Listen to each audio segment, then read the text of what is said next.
Good morning students. देखिए, आज हम जो पढ़ने जा रहे हैं वो वर्तमान काल काल का पहला प्रकार है जो आज हम पढ़ेंगे। तो काल के पहले प्रकार के तौर पर वर्तमान काल की गणना हम करते हैं। तो वर्तमान काल में क्या होता है? वर्तमान समय की बात कहने का मतलब वर्तमान समय में जो भी कार्य हो रहा होता वो वर्तमान काल के अंतर्गत ही आता है। लेकिन ध्यान देने की बात यह है विद्यार्थियों यहाँ पर कि वर्तमान काल में कई क्रिया ऐसी होती है जो जरूरी नहीं कि वो अभी हो रही है, वो सब वर्तमान में निरंतर चल रही हो, या कोई क्रिया पूर्ण हो चुकी हो वर्तमान में चल रही हो, या फिर अभी अभी हुई हो कोई क्रिया। ऐसी क्रिया भी इसी के अंतर्गत आने वाली होती है। तो यहाँ पर वर्तमान काल सिर्फ वर्तमान काल न रहकर इसके भी भेद हो जाते हैं। चलिए हम चलते हैं हमारी वर्तमान काल सामान्य परिचय की ओर। क्रिया का वर्तमान स्वरूप, बिल्कुल ये बात तो निश्चित है, सर्वप्रथम क्रिया का वर्तमान स्वरूप तो होगा ही वर्तमान काल में, तभी तो वो वर्तमान काल होगा। परिभाषा के तौर पर क्रिया का वह रूप जिससे किसी कार्य के वर्तमान में होने का ज्ञान हो। क्रिया का वह रूप जिससे किसी कार्य के वर्तमान में होने का ज्ञान हो, बिल्कुल सही परिभाषा विद्यार्थियों, तभी तो वो वर्तमान काल माना जाएगा। वर्तमान काल के 5 प्रकार होते हैं। उदाहरण दिए नहीं इसके वर्तमान काल, क्योंकि इसके प्रकारों में इसके उदाहरण होते चलेंगे, इसलिए आप उदाहरण यहाँ से देख सकते हो। इसके सामान्य वर्तमान इसका पहला प्रकार है वर्तमान काल का, जो क्या कह रहा है हमारे को, वर्तमान काल सामान्य वर्तमान, ये 5 प्रकार से होते विद्यार्थियों, ध्यान रखना। वर्तमान काल को 5 भागों में बांटा गया है। 5 भागों में इस रूप में बांटा गया, आप देख रहे हो सामने, आप सामने देख रहे हो। तो पहला प्रकार जो हमारे को दिया वो क्या दिया, सामान्य वर्तमान। इस क्रिया में किसी क्रिया के साधारण रूप से वर्तमान में होने का बोध होता है। इसी काल में क्या होता है, सामान्य वर्तमान में किसी भी क्रिया के सामान्य रूप से, राम अखबार पढ़ता है, बस सामान्य रूप से, राम जयपुर जाता है, रमा पुस्तक पढ़ती है, ये सामान्य है। राम घूमता है, ये सामान्य बातें, ये सामान्य कथन इसमें प्रयुक्त होते हैं। देखो, राम पत्र पढ़ता है, ये सामान्य बात है, बिल्कुल। बच्चे शोर करते हैं, बिल्कुल सामान्य। रमा फूल तोड़ती है। देखिए विद्यार्थियों, इसमें कोई ऐसा कुछ नहीं होता क्रिया अभी हुई है, बाद में हुई है, चल रही है, कर रही है, नहीं, बस सामान्य बात भाई हो रही है वर्तमान में, बस कहने का तात्पर्य यह है इसका। इसकी पहचान के तौर पर वाक्य के अंत में क्रिया, जो क्रिया की धातु होती है, क्रिया का मूल रूप ही धातु कहलाता। जैसे हमारे पास शब्द है तोड़ना, ये तोड़ना है,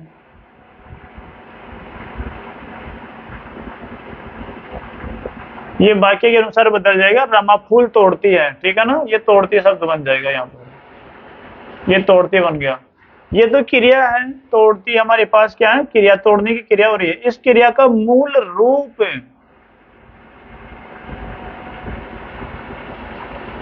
इस क्रिया का मूल रूप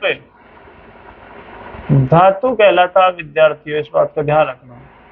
क्रिया का तो तोड़ती, इसमें मूल रूप क्या है, तोड़, ये तोड़ क्या है विद्यार्थियों, ये यहाँ पर धातु है, इसको हम धातु कह सकते हैं। अगर हम क्रिया में ना जोड़ दे तो फिर वो इसमें धातु में, क्रिया में नहीं धातु में, तो वो क्रिया कहलाती है फिर विद्यार्थियों, ध्यान रखना, ठीक है। तोड़ती थी, उसमें क्रिया मूल रूप क्या था, धातु। क्रिया के मूल रूप को धातु कहते हैं हम, ठीक है, इस क्रिया के मूल रूप को धातु कहते हैं। ये शब्द हमारे पास यहाँ पर लिखा था ना, वो भी तोड़ती, ये तो क्रिया थी यहाँ पर हो रही थी। इस क्रिया का मूल रूप क्या है, तोड़ है, ये तोड़ लिख रखा है यहाँ पर, तो ये धातु है, और इसमें ना जोड़ दिए तो क्रिया, क्रिया बन जाएगी, तोड़ना शब्द हमारे पास सामने आ जाएगा। तो ध्यान रखिए क्या कह रहा, क्रिया की धातु के अंत में ता है, ते है, ती है जुड़े रहते हैं, बिल्कुल यही जुड़े हुए, इनमें आप देख सकते हो, ये वाक्य के अनुसार बदल जाएंगे। क्रिया की धातु के अंत में ता है, ते है, ती है, ये जुड़े रहेंगे। तो ये क्रिया का साधारण रूप होता है, जिसमें कार्य के साधारण रूप से होने का बोध हमारे को होता है। तो राम पुस्तक पढ़ता है, रमा बाजार जाती है, श्याम पत्र लिखता है, बच्चे शोर करते हैं, ये शब्द ऐसे ही जो सामान्य बोध का ही हमारे को ज्ञान करवाते हैं। ये अपूर्ण या तात्कालिक वर्तमान, अपूर्ण पूरा नहीं हुआ है, जो वर्तमान काल में कई क्रिया होती है जो हम बोलने में ऐसे बोलते हैं जैसे वो पूरी नहीं हुई हो, ऐसे बोलते हैं। या तात्कालिक, या फिर अभी अभी वो क्रियाएं चल रही है, जैसे तात्कालिक को वो चल रही है, अभी अभी पूर्ण नहीं हुई है। तात्कालीन का मतलब होता है वर्तमान समय से जुड़ा हुआ, आसपास ही कहीं पर, अपूर्ण पूरा नहीं हुआ, तो वो वर्तमान समय जुड़ा हुआ, पूरा नहीं हुआ, चल रहा बस। ये क्या कह रहा है, क्रिया का वह रूप जिसे किसी कार्य के वर्तमान में निरंतर बने रहने का बोध होता है। बिल्कुल, कई बातें ऐसी होती है जो वर्तमान समय में लगातार चालू रहती है, हम उन्हें ऐसे ही बोलते हैं। अब जैसे पानी बह रहा है, हम कह सकते हैं अब बह रहा पानी, पूर्ण थोड़ी हुआ, बहकर थोड़ी कंप्लीट हो गया, पूरा हो गया, नहीं हुआ। वो चिड़िया चहचहा रही है, अब चहचहा रही है, वो ऐसे थोड़ी क्रिया चालू है, वो रुक नहीं गई है। इसलिए कुछ क्रिया ऐसी होती है जो वर्तमान समय में निरंतर चालू रहती है, वो पूर्ण नहीं होती, उनके पूर्ण होने का ज्ञान नहीं होता, या फिर उस समय का बोध होता है भाई हाँ अभी हो ही रही है वो, जस्ट जैसे पानी बह रहा है, बस बह रहा है, चिड़िया चहचहा रही है, चहचहा रही है, अभी लगातार चहचहा रही है वो। यहाँ देखिए, रमा पत्र लिख रही है अभी वो, ठीक है ना, ये क्रिया निरंतर चालू है वर्तमान में। रमेश पत्र लिख रहा है, मैं कॉलेज जा रहा हूँ। तो ध्यान रखिए विद्यार्थियों, ये ऐसी जो क्रियाएं होती है वो अपूर्ण या तात्कालिक वर्तमान में ही श्रेणी में आती है। इनकी पहचान के तौर पर क्रिया के अंत में क्या होता है, ता ते ती। राम वो रहा रही, ये रही रहा रहा हूँ, ये आती है इनके अंत में। तो ये रहा हूँ, रही हूँ और रहे हैं, रहा है, रही है, ऐसी क्रियाएं जुड़े रहती है, इनमें ध्यान रखिए, ये इनके अंत में जुड़ी रहती है। तो इनसे हमें क्रिया के निरंतर होने का ज्ञान हो जाएगा। देखो तीसरा हमारा जो प्रकार है, संदिग्ध वर्तमान काल है। संदिग्ध, संदिग्ध का मतलब होता है होने में संदेह है, क्रिया हो रही होगी या नहीं हो रही होगी। ये संदिग्ध वर्तमान, ये अगले आगे हमारा जो दूसरा प्रकार आएगा काल का, उस काल में भी ये संदिग्ध आएगा। तो ध्यान रखिए विद्यार्थियों, संदिग्ध भविष्य, पीछे वाले समय में भी संदिग्ध आता है, तो वर्तमान समय में भी आता है, आगे आने वाले समय में भी संदिग्ध आएगा। तो ये कोई क्रिया हो रही होगी या नहीं हुई होगी, या होगी या नहीं होगी, ये तीनों कालों में ही चलता है। तो ये संदिग्ध ये कहता है हमारे को कोई क्रिया पता नहीं वर्तमान में हो रही होगी या नहीं हो रही होगी। राम पढ़ने जाता होगा, पता नहीं जाता होगा या नहीं जाता होगा, तो यही असंदिग्ध है। संदिग्ध है, संदिग्ध नहीं लगेगा। संदिग्ध वर्तमान काल, क्रिया का वह रूप जिसे क्रिया के किसी क्रिया के वर्तमान में होने का संदेह हो, उस पर मतलब होने और नहीं होने का काम क्या कहलाता है, संदेह कहलाता है। डाउट जिसे हम अंग्रेजी में बोल सकते हैं। पहचान, देखो पहचान के तौर पर क्रिया की धातु के अंत में ता होगा, ठीक है ना, इसकी क्रिया की धातु के अंत में ता ते ती। राम पढ़ता होगा, इस प्रकार से। रमा पढ़ती होगी, बच्चे पढ़ते होंगे, राम स्कूल जाता होगा। ऐसे उदाहरण ये हमारे सामने होते हैं। देखिए इसके उदाहरण के तौर पर हमारे सामने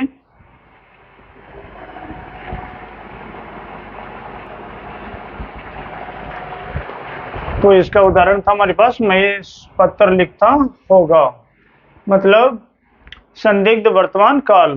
तो हमारे पास उदाहरण इसका महेश पत्र लिखता होगा। देखिए पर इसके पहचान के तौर पर ये शब्द आते करते रहते हैं, हम पहचान में देख चुके हैं, होगा, होगी, होंगे, ऐसे शब्द आया करते हैं। ये क्रियाएं वर्तमान समय में तो होती है, लेकिन इनमें एक संदिग्ध होने का भाव पाया जाता है, हो भी जाए नहीं भी हो पाए। मैं इस पत्र लिखता होगा, हो सकता लिखता होगा या नहीं लिखता होगा, ये संदिग्ध है। रमा बाजार जाती होगी, बिल्कुल बच्चे शोर करते होंगे, ये संदिग्ध वर्तमान समय की ओर हमारे को लेकर चलते हैं ये उदाहरण। तो इसमें वर्तमान समय में होने की क्रिया तो हो रही है, लेकिन उसकी संभावना निश्चित नहीं है, वो क्रिया शायद होए चाहे नहीं होए, मतलब असामंजस्य वाली स्थिति है। विद्यार्थियों इसके जो अगला प्रकार है संभाव्य वर्तमान काल, एक संभावना के तौर पर इस वर्तमान समय की हम गणना करते हैं, वर्तमान समय का ज्ञान करते हैं कि संभावना हो चाहे वो कार्य हो रहा हो, ऐसा इसके अंदर दिया गया। इसमें होने नहीं होने का कोई काम नहीं होता, इसमें होने की बस संभावना मात्र होती है। क्रिया का बैरूप जिसे किसी कार्य के वर्तमान, क्रिया का बैरूप जिसे किसी कार्य के वर्तमान, ये थोड़ा यार मिसिंग हो गया था, जिसे किसी कार्य के वर्तमान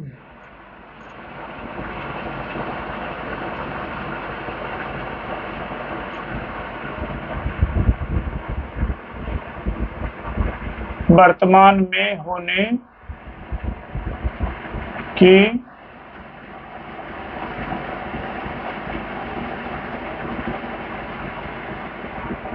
वर्तमान में होने की संभावना की जाए या हो, ये मिसिंग हो गया थोड़ा सा, इसलिए देखो वर्तमान में किसी कार्य के होने की संभावना की जाए। बस वाक्य के अंत में हो शब्द की प्रधानता रहेगी। शायद भैया आए हो, बस आए हो, शायद भैया आए हो। संभावना की जाती है किसी भी क्रिया के होने की, बस संभावना मात्र वो हो सकती है ऐसा। श्यामा मंदिर गई हो सकती है श्यामा मंदिर गई हो, प्रश्नवाचक चिन्ह। अरुण पढ़ता हो, शायद अरुण पढ़ता हो। तो इसमें बस संभावना मात्र की जाएगी।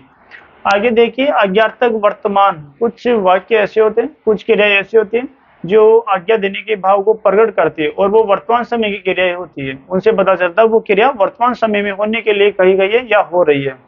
उदाहरण क्रिया का प्रारूप, जिसे किसी कार्य के लिए वर्तमान में आज्ञा देने का भाव। महेश तुम जा सकते हो, बिल्कुल विद्यार्थियों। नंबर 1 उदाहरण 3, महेश तुम जा सकते हो। बिल्कुल आज्ञा दी जा रही है यहाँ पर कि तुम जा सकते हो। वर्तमान समय की बात है ये। वर्तमान समय में हम किसी से कह रहे हैं महेश तुम जा सकते हो, तो ये सिर्फ एक आज्ञा देने का भाव है यहाँ पर। मोहन आप खेलो, बिल्कुल आदेश दिया गया, आज्ञा दी गई उसको, मोहन आप खेलो।